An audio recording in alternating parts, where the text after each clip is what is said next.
നമ്മൾ കഴിഞ്ഞ വീഡിയോയിൽ നമ്മളൊരു പുതിയൊരു DTO ക്രിയേറ്റ് ചെയ്തിട്ട് നമ്മൾ ടോക്കൺ സർവീസ്, അതായത് ടോക്കൺ റിട്ടേൺ ചെയ്യാനുള്ള കോഡ് നമ്മളിവിടെ എഴുതിയിട്ടുണ്ട്. ഇനി അടുത്ത് നമുക്ക് ഇതിനകത്ത് ഒരു മിഡിൽ വെയർ ആഡ് ചെയ്യണം. ഓക്കെ, ഓതന്റിക്കേഷൻ മിഡിൽ വെയർ എന്നാണ് പറയുന്നത്. നമുക്ക് ഇതിനകത്ത് ആഡ് ചെയ്യണം. സോ ആഡ് ചെയ്യുന്നതിന് മുന്നേ നമുക്ക് അറിയാം, ഈ രജിസ്റ്റർ അല്ലെങ്കിൽ ലോഗിൻ API എൻഡ് പോയിന്റ്സിലാണ് നമുക്ക് ടോക്കൺ റിട്ടേൺ ചെയ്യുന്നത്. ഓക്കെ, സോ മറ്റ് APIs, ഓക്കെ, അതായത് ബാക്കിയുള്ള APIs ലോഗിൻ രജിസ്റ്റർ അല്ലാതെ ബാക്കിയുള്ള APIസിന് നമുക്ക് ഓതറൈസേഷൻ കൊടുക്കണോ വേണ്ടതെന്ന് നമുക്ക് അതിനകത്ത് ആഡ് ചെയ്യാൻ പറ്റും. ഓക്കെ, നമുക്ക് ഓതറൈസ് ആണോ അനോണിമസ് നമുക്കിവിടെ കൊടുക്കാൻ പറ്റില്ല, രജിസ്റ്ററിനും ലോഗിനും. കാരണം ഈ രണ്ട് APIസിലാണ് നമുക്ക് ടോക്കൺ നമുക്ക് തിരിച്ചു തരുന്നത്. ഓക്കെ, സോ നമ്മളിവിടെ ഓൾറെഡി ഒരു API എൻഡ് പോയിന്റ്സ് ക്രിയേറ്റ് ചെയ്തിട്ടുണ്ട്. അതായത് യൂസേഴ്സ് കൺട്രോളിലേക്ക് പോയി കഴിഞ്ഞാൽ നമുക്കിവിടെ രണ്ട് API എൻഡ് പോയിന്റ്സ് എഴുതിയിട്ടുണ്ട്. ഗെറ്റ് യൂസേഴ്സും അതുപോലെ തന്നെ ഗെറ്റ് യൂസർ ID വെച്ചിട്ട് നമുക്ക് യൂസറിന്റെ ഡീറ്റെയിൽസ് കിട്ടാനായിട്ട്. ഈ API എൻഡ് പോയിന്റ്സിന്റെ മുകളിൽ തന്നെ നമുക്കിവിടെ വേണമെങ്കിൽ ഇപ്പോൾ അനോണിമസ് എന്ന് പറഞ്ഞാൽ ഈ ഒരു സംഭവം, ഈ ഒരു മെത്തേഡ് ആഡ് ചെയ്യുകയാണെങ്കിൽ ഈ ഒരു API എൻഡ് പോയിന്റ് എന്ന് പറയുന്നത് ഓതറൈസേഷന്റെ ആവശ്യമില്ല. അതായത് അനോണിമസ് ആയിട്ട് കയറാം, ആർക്ക് വേണമെങ്കിലും ഈ ഒരു APIയിൽ ആക്സസ് ചെയ്യാൻ പറ്റും. അതുപോലെ തന്നെ നമുക്ക് ഇവിടെ ഓത്തറൈസ് എന്ന് പറഞ്ഞൊരു സാധനമുണ്ട്, അതായത് മെത്തേഡ് ഉണ്ട്. ഇത് കൊടുത്തു കഴിഞ്ഞാൽ ഈ ഒരു API എൻഡ് പോയിന്റ് എന്താണ്, ഇത് ഓത്തറൈസേഷൻ ഉണ്ടെങ്കിൽ മാത്രമേ നമുക്ക് ഈ APIയിൽ ആക്സസ് ചെയ്യാൻ പറ്റൂ. അത് നമുക്കിപ്പോൾ ഓരോ API എൻഡ് പോയിന്റ് കൊടുക്കുന്നതിന് പകരം നമുക്കിവിടെ വേണമെങ്കിൽ ആഡ് ചെയ്യാം. അതായത് നമ്മുടെ ക്ലാസ്സിന് മുന്നേ മേളിൽ നമുക്ക് ഇങ്ങനെ ഓത്തറൈസ് മെത്തേഡ് ആഡ് ചെയ്യാം. ഇങ്ങനെ ആഡ് ചെയ്ത് കഴിഞ്ഞാൽ ബാക്കി ഇതിൻ്റെ അകത്തുള്ള എല്ലാ APIസും ഓത്തറൈസേഷൻ്റെ ആവശ്യം വരും. പക്ഷേ എനിക്ക് ഇങ്ങനെ കൊടുത്തു കഴിയുമ്പോൾ എനിക്ക് ഏതെങ്കിലും ഒരു API അനോണിമസ് ആക്കിയാൽ മതി. അങ്ങനെയാണെങ്കിൽ നമ്മളിവിടെ അനോണിമസ്, അതായത് ഈ ഒരു API മാത്രം ആർക്ക് വേണമെങ്കിൽ ആക്സസ് ചെയ്യാം, ബാക്കിയുള്ള APIs എല്ലാം നമുക്ക് ഓത്തറൈസേഷൻ്റെ ആവശ്യമുണ്ട്. പക്ഷെ നമ്മൾ ഇവിടെ നേരെ തിരിച്ചാണ് ഇടുന്നെങ്കിൽ, നിങ്ങൾ ഈ അനോണിമസ് നമ്മൾ ഇവിടെയാണ് ആഡ് ചെയ്യുന്നെങ്കിൽ, ഈ ക്ലാസ്സിന് മുന്നെയാണ് നമ്മളിവിടെ ആഡ് ചെയ്യുന്നെങ്കിൽ, ഇത് ആക്ച്വലി എല്ലാ API എൻഡ് പോയിന്റ്സും എന്താവും, അനോണിമസ്, അതായത് ആർക്ക് വേണമെങ്കിൽ ആക്സസ് ചെയ്യാം. പക്ഷെ അനോണിമസ് ഇവിടെ കൊടുത്തു കഴിഞ്ഞാൽ നമുക്കിവിടെ ഓത്തറൈസ് കൊടുത്തു കഴിഞ്ഞാലും ഇവിടെ ആക്ച്വലി വർക്ക് ആവത്തില്ല. കാരണം ഓൾറെഡി ഇവിടെ ഒരു ക്ലാസ്സിന് നമ്മളിവിടെ അനോണിമസ് എന്ന് പറഞ്ഞ് കൊടുത്തിട്ടുണ്ട്. ഓക്കെ, അപ്പോൾ അനോണിമസ് കൊടുത്തു കഴിഞ്ഞാൽ എല്ലാ APIയിലും ആക്സസ് ചെയ്യാൻ പറ്റും. പക്ഷെ നമുക്ക് അതിനകത്ത് ഒരു API മാത്രം നമുക്ക് ഓത്തറൈസ് കൊടുത്തു കഴിഞ്ഞാൽ അത് വർക്ക് ചെയ്യത്തില്ല. ഓക്കെ, ഇത് നിങ്ങൾ നോട്ട് ചെയ്ത് വെക്കുക. ഓക്കെ, ഒരിക്കലും നമ്മൾ അനോണിമസ് നമ്മൾ പബ്ലിക് ക്ലാസ്സിന് മുന്നേ നമ്മൾ വെക്കാൻ പാടില്ല. നിങ്ങൾ ഇപ്പോൾ എല്ലാം അനോണിമസ് ആണ്, അതായത് എല്ലാം API എൻഡ് പോയിന്റ്സ് ആക്സസ് ചെയ്യണമെന്നുണ്ടെങ്കിൽ നമുക്ക് ഇങ്ങനെ കൊടുക്കേണ്ട കാര്യമില്ല. പക്ഷെ നമുക്ക് ചില APIs ഉണ്ട്, അതായത് ഓത്തറൈസേഷൻ്റെ ആവശ്യമുള്ള API, അത് നമ്മൾ API എൻഡ് പോയിന്റ് മുകളിൽ നമ്മളിവിടെ പറഞ്ഞു കൊടുക്കണം. ഇപ്പോൾ ഒരു എക്സാമ്പിൾ പറയുകയാണെങ്കിൽ, ഇപ്പോൾ ഗെറ്റ് യൂസേഴ്സിന് ഞാനിപ്പോൾ ഇവിടെ അനോണിമസ് എന്ന് പറഞ്ഞ് കൊടുക്കാം. ഓക്കെ, അതുപോലെ തന്നെ ഗെറ്റ് യൂസർ, അതായത് യൂസർ ID വെച്ചിട്ട് ഉള്ള API എന്ന് പറയുന്നത് ഞാൻ അവിടെ ഓത്തറൈസ് എന്ന് പറഞ്ഞ് കൊടുക്കാം. ഇത് ജസ്റ്റ് ഒരു ഡെമോ ആണ്. ഓക്കെ, ഇത് ഞാൻ ജസ്റ്റ് കാണിക്കുന്നേ ഉള്ളൂ എന്താണ് ഇതിൻ്റെ ഡിഫറൻസ് എന്നും. ഓക്കെ, സോ ഗെറ്റ് യൂസേഴ്സ് എന്ന് പറയുന്ന API എന്ന് പറയുന്നത് അനോണിമസ്, അതായത് ആർക്ക് വേണമെങ്കിൽ ആക്സസ് ചെയ്യാം. ഓത്തറൈസ് ആണെങ്കിൽ ആർക്ക് വേണമെങ്കിൽ, ഓത്തറൈസ് എന്ന് പറയുന്നത് ഓത്തറൈസേഷൻ ഉണ്ടെങ്കിൽ മാത്രമേ നമുക്ക് ഈ API ആക്സസ് ചെയ്യാൻ പറ്റൂ. ഓക്കെ, സോ ഇതങ്ങ് സേവ് ചെയ്യാം, സ്റ്റോപ്പ് ചെയ്തിട്ട് സേവ് ചെയ്യാം. എന്നിട്ട് നമ്മൾ എന്ത് ചെയ്യണം, നമ്മളിവിടെ മിഡിൽ വെയർ ആഡ് ചെയ്യണം. Okay, authorisation middleware add ചെയ്യാനായിട്ട് നമ്മളിവിടെ പ്രോഗ്രാം CS ഫയലിലേക്ക് വരിക. ഇവിടെ ഞാൻ ഓൾറെഡി ഒരു സാധനം ആഡ് ചെയ്തിട്ടുണ്ട്. ഓക്കെ, ബിൽഡർ സർവീസസിനകത്ത് ആഡ് ഓതന്റിക്കേഷൻ എന്ന് പറഞ്ഞൊരു സംഭവം.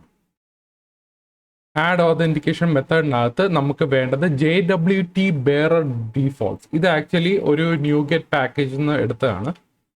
അത് ഞാൻ കാണിച്ചുതരാം. ആ പാക്കേജ് നമ്മളിവിടെ ഇൻസ്റ്റാൾ ചെയ്യണം. ഓക്കെ, ഇൻസ്റ്റാൾഡിൽ ഞാൻ എടുത്ത് നോക്കിക്കഴിഞ്ഞാൽ ഈ ഒരു സാധനം നമുക്ക് വേണം. Okay, ASP net core authentication JWT bearer. Okay, ഇത് ഉണ്ടെങ്കിൽ മാത്രമേ നമുക്ക് അവനകത്ത് ആഡ് ചെയ്യാൻ പറ്റത്തുള്ളൂ. പിന്നെ നിങ്ങളുടെ വെർഷൻ നോക്കിയിട്ട് വേണം എടുക്കുക. അതായത് .NET Core ഏത് വെർഷനാണ് നോക്കണം. എൻ്റെ യൂസ് ചെയ്തിരിക്കുന്നത് 8 ആണ്. സോ 8ൻ്റെ ലേറ്റസ്റ്റ് വെർഷനാണ് ഞാൻ യൂസ് ചെയ്യുക. നിങ്ങൾ 9 ആണ് എടുത്തിട്ടുണ്ടെങ്കിൽ 9ൻ്റെ വെർഷൻ വേണം ഇൻസ്റ്റാൾ ചെയ്യാനായിട്ട്. ഇല്ലെങ്കിൽ വെർഷൻ മാറിപ്പോയി കഴിഞ്ഞാൽ വർക്ക് ആവത്തില്ല. ഓക്കെ, സോ ഈ ഒരു പാക്കേജ് ഇൻസ്റ്റാൾ ചെയ്യാം. പാക്കേജ് ഇൻസ്റ്റാൾ ചെയ്ത് കഴിഞ്ഞാൽ നമുക്ക് ഇങ്ങനെ ഒരു സംഭവം കിട്ടും, JWT Bearer Defaults, അതിനകത്ത് ഓത്തൻറ്റിക്കേഷൻ സ്കീം. ഈ സാധനം മെത്തേഡ് ആഡ് ചെയ്തതിനു ശേഷം നമ്മൾ അതിൻ്റെ JWT Bearer ആഡ് ചെയ്യണം. ഓക്കെ, അത് ആഡ് ചെയ്യാനായിട്ട് നമ്മളൊരു ഓപ്ഷൻസ്, ഒരു ഒബ്ജക്റ്റ് ആണ് ആഡ് JWT Bearer. ഇതിൻ്റെ ഡോട്ട് കഴിഞ്ഞിട്ടാണ്, ഡോട്ട് കഴിഞ്ഞിട്ട് ആഡ് JWT Bearers. അതിൽ ഓപ്ഷൻസിനകത്ത് നമ്മൾ ഇങ്ങനെ ഒരു ഒബ്ജക്റ്റ് ക്രിയേറ്റ് ചെയ്യണം. അതിൽ നമ്മൾ എന്താ ചെയ്യുന്നത്, നമ്മൾ ടോക്കൺ കീ എടുക്കും. ഓക്കെ, നേരത്തെ നമ്മൾ യൂസർ കൺട്രോളറിനകത്ത് നമ്മൾ ക്രിയേറ്റ് ടോക്കൺ സർവീസിൽ ആദ്യം നമ്മൾ ടോക്കൺ കീ ചെക്ക് ചെയ്യും. ടോക്കൺ കീ നള്ളാണെങ്കിൽ ഇവിടെ ത്രോ ചെയ്യും. Okay, token key not found, ഇല്ലാന്നുണ്ടെങ്കിൽ താഴോട്ട് കോഡ് എക്സിക്യൂട്ട് ചെയ്യും. അതിനകത്ത് നമ്മളിവിടെ എന്ത് ചെയ്യുന്നു, options dot token validation parameters എന്ന് പറഞ്ഞ സാധനം ഇടും. അതായത് ടോക്കൺ വാലിഡേറ്റ് ചെയ്യണം. നമ്മൾ ക്രിയേറ്റ് ചെയ്ത ടോക്കണും ഇവിടെയും നമ്മൾ ചെക്ക് ചെയ്ത് നോക്കും, ആ ടോക്കൺ, 2 ടോക്കൺ വാലിഡ് ആണെന്ന് നോക്കും. ടോക്കൺ വാലിഡേഷൻ പാരാമീറ്റേഴ്സിനകത്ത് ന്യൂ ടോക്കൺ വാലിഡേഷൻ പാരാമീറ്റേഴ്സ്, അതിൽ പുതിയൊരു ഒബ്ജക്റ്റ് ക്രിയേറ്റ് ചെയ്യണം. ഓക്കെ, ടോക്കൺ വാലിഡേഷൻ പാരാമീറ്റേഴ്സിനകത്ത് പുതിയൊരു ഒബ്ജക്റ്റ് ക്രിയേറ്റ് ചെയ്യണം. അതിനകത്ത് വാലിഡേറ്റ് ഇഷ്യൂർ സൈനിങ് കീ നമ്മൾ ട്രൂ ആയിട്ടാണ് കൊടുക്കുക, കാരണം നമ്മൾ സൈനിങ് കീ ഇവിടെ യൂസ് ചെയ്യുന്നുണ്ട്. പിന്നെ ഇഷ്യൂർ സൈനിങ് കീ എന്ന് പറയുന്നത് നമ്മൾ പുതിയൊരു സിമെട്രിക് സെക്യൂരിറ്റി കീ വേണം യൂസ് ചെയ്യാനായിട്ട്. നിങ്ങൾ ഒരു കാര്യം ശ്രദ്ധിക്കുക, നമ്മൾ ടോക്കൺ സർവീസിനകത്ത് യൂസ് ചെയ്തിരിക്കുന്ന ടോക്കൺ സർവീസിലേക്ക് പോയി കഴിഞ്ഞാൽ നമ്മളിവിടെ കീ ഒക്കെ ക്രിയേറ്റ് ചെയ്ത് കാണണമല്ലോ, ഇതേ സെയിം സാധനം തന്നെ നമ്മൾ അവിടെയും യൂസ് ചെയ്യണം. Okay, new symmetric security key തന്നെ വേണം. അല്ലെങ്കിൽ ചിലപ്പോൾ രണ്ടും ടോക്കൺ മിസ്മാച്ച് ആയി കഴിഞ്ഞാൽ പിന്നെ അവിടെ എറർ അടിക്കും. ഓക്കെ, ഇവിടെ ഗെറ്റ് ബൈറ്റ്സ് ടോക്കൺ കീ എന്ന് പറഞ്ഞ് കൊടുക്കും. വാലിഡേറ്റ് ഇഷ്യൂർ നമ്മൾ ഫാൾസ് ആയിട്ട് കൊടുക്കും. വാലിഡേറ്റ് ഓഡിയൻസ് നമ്മളിവിടെ ഫാൾസ് ആയിട്ടാണ് ഇവിടെ വെച്ചിരിക്കുന്നത്.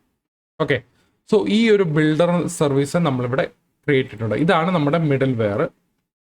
ഓക്കെ, അത് കഴിഞ്ഞിട്ട് നമുക്ക് ഇവിടെ എന്താ ചെയ്യേണ്ടത് പറഞ്ഞാൽ, നമുക്കിവിടെ ഈ ഒരു 2 സാധനം ആഡ് ചെയ്യണം. അതായത് മാപ്പ് കൺട്രോളേഴ്സിന് മുന്നെയാണ് നമ്മളിവിടെ കൊടുക്കേണ്ടത്. യൂസ് ഓതൻറ്റിക്കേഷൻ ആണ് ആദ്യം ചെയ്യേണ്ടത്. അത് കഴിഞ്ഞിട്ട് യൂസ് ഓതറൈസേഷൻ ആയിരിക്കും രണ്ടാമത്തത് വരുന്നത്. സോ രണ്ടും മാറിപ്പോകരുത്. ആദ്യം വരുന്ന ആപ്പിനകത്ത് യൂസ് ഓതൻറ്റിക്കേഷൻ, അത് കഴിഞ്ഞിട്ടാണ് യൂസ് ഓതറൈസേഷൻ വരുന്നത്. ഓക്കെ, അപ്പം നമ്മൾ മിഡിൽ വെയർ ഇവിടെ ആഡ് ചെയ്തു. സോ ഈ ഒരു സാധനം ഉണ്ടെങ്കിൽ മാത്രമേ നമ്മുടെ ടോക്കണ് നമുക്ക് വാലിഡേറ്റ് ചെയ്യാൻ പറ്റുള്ളൂ. അതായത് ഓരോ API എൻഡ് പോയിന്റ്സിൽ ഓത്തറൈസ്ഡ് ആണെങ്കിൽ ആ ഓത്തറൈസ്ഡ് ഉള്ള APIസിനെ ആക്സസ് ചെയ്യാൻ വേണ്ടിയാണ് നമ്മൾ ഇങ്ങനെ ഒരു മിഡിൽ വെയർ നമ്മൾ കൊടുക്കുന്നത്. ഇനി ഇതൊന്ന് റൺ ചെയ്യാം. ഓക്കെ, റൺ ചെയ്തിട്ട് നമ്മൾ നേരെ പോസ്റ്റ്മാനിലേക്ക് പോവാം. പോസ്റ്റ്മാനിൽ ഞാൻ ഇതിന് മുന്നേ കഴിഞ്ഞൊരു വീഡിയോയിൽ ജസ്റ്റ് ഞാനൊരു സംഭവം മിസ്സായി പോയിട്ടുണ്ട്. അതായത് ഇവിടെ ഒരു സൈനിങ് ക്രെഡൻഷ്യൽസ് ഈക്വൽ ടു ക്രെഡ്സ് എന്ന് പറഞ്ഞു കൊടുക്കണം ടോക്കൺ ഡിസ്ക്രിപ്റ്ററിനകത്ത്. ഞാൻ കഴിഞ്ഞ വീഡിയോയിൽ കമന്റ് സെക്ഷനകത്ത് ഇട്ടിട്ടുണ്ട്. സോ നിങ്ങൾ അത് മിസ്സായി പോയിട്ടുണ്ടെങ്കിൽ ഇതൊന്ന് ആഡ് ചെയ്യുക. Okay, signing credentials equal to creds. Okay, ആ ടോക്കൺ ഡിസ്ക്രിപ്ഷനകത്ത് ഇത് വരും. നമ്മൾ നേരെ എവിടെ പോകേണ്ടത്, നമ്മൾ പോസ്റ്റ്മാനിലേക്ക് പോയി കഴിഞ്ഞാൽ നമ്മൾ സെൻഡ് അടിക്കുമ്പോൾ നമുക്ക് ഇവിടെ ഞാൻ അക്കൗണ്ട് ലോഗിൻ ആണ്.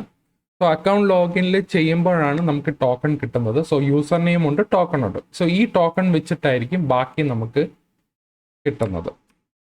ഓക്കെ, ഇനി ഞാനിവിടെ പുതിയത് പുതിയതെടുക്കാം. ആദ്യത്തെ API എന്ന് പറയുന്നത് നമുക്ക് ഗെറ്റ് യൂസേഴ്സ് ആണെന്ന് തോന്നുന്നു. Yes, get users. ഓക്കെ, അപ്പം നമ്മൾ ഇവിടെ API വിളിച്ചത് ഈ ഒരു API എൻഡ് പോയിന്റ് ആണ്, ഗെറ്റ് യൂസേഴ്സ്.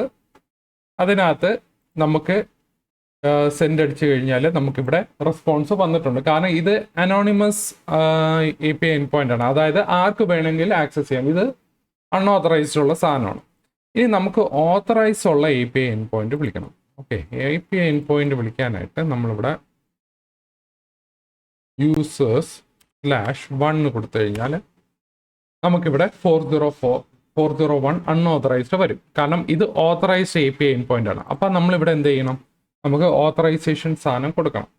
അപ്പോൾ അവിടെ നമ്മളൊരു ടോക്കൺ ക്രിയേറ്റ് ചെയ്തിട്ടുണ്ട്. നമ്മളിവിടെ വന്നു കഴിഞ്ഞാൽ യെസ്, ഈ ഒരു ടോക്കൺ ഉണ്ട്, നമ്മൾ ഓൾറെഡി ഒരു ടോക്കൺ ജനറേറ്റ് ചെയ്തിട്ടുണ്ട്. ലോഗിൻ വെച്ചിട്ട് ആ ടോക്കൺ നമ്മൾ എവിടെയാണ് കൊടുക്കേണ്ടതെന്ന് പറഞ്ഞാൽ നമ്മളിവിടെ ഓത്തറൈസേഷൻ എന്ന് പറഞ്ഞൊരു ടാബ് ഉണ്ട്. ഓക്കെ, ഈ പോസ്റ്റ്മാനകത്ത് ഓത്തറൈസേഷൻ എന്ന ടാബ് ഉണ്ട്. അതിനകത്ത് ബെയറർ ടോക്കൺ എടുക്കുക. ബെയറർ ടോക്കണിനകത്ത് നമ്മളിവിടെ കോപ്പി പേസ്റ്റ് ചെയ്ത് കഴിഞ്ഞാൽ സെൻഡ് അടിക്കുമ്പോൾ നമുക്കിവിടെ സാധനം വന്നു. ഓക്കെ, സോ ഇതാണ് നമ്മുടെ ഓത്തറൈസ്ഡ് API എൻഡ് പോയിന്റ്. ഇപ്പം നമ്മൾ ലോഗിൻ ചെയ്ത് കഴിയുമ്പോൾ നമുക്ക് അതിനകത്തുള്ള APIs ഒക്കെ ആക്സസ് ചെയ്യണമെങ്കിൽ ഓത്തറൈസേഷൻ ഉണ്ടെങ്കിൽ മാത്രമേ പറ്റത്തുള്ളൂ. സോ ഓത്തറൈസേഷൻ നമ്മളിവിടെ യൂസ് ചെയ്യുന്നത് ബെയറർ ടോക്കൺ ആണ്. സോ അത് വെച്ചിട്ടായിരിക്കും നമ്മൾ ബാക്കിയുള്ള ഓത്തറൈസ്ഡ് APIയിൽ ഈ ടോക്കൺ വെച്ചിട്ട് ആക്സസ് ചെയ്യാൻ പോകുന്നത്. ഓക്കെ, സോ ഇത്രയേ ഉള്ളൂ നമുക്ക് ചെയ്യാനായിട്ട്. നമ്മളിവിടെ .NET-നകത്ത് ഓതൻറ്റിക്കേഷൻ മിഡിൽ വെയർ നമ്മളിവിടെ കൊടുത്തിട്ടുണ്ട്. ഓക്കെ, സോ എന്തെങ്കിലും ഡൗട്ട് ഉണ്ടെങ്കിൽ താഴെ കമന്റ് സെക്ഷനകത്ത് ഇടുക. ഓക്കെ.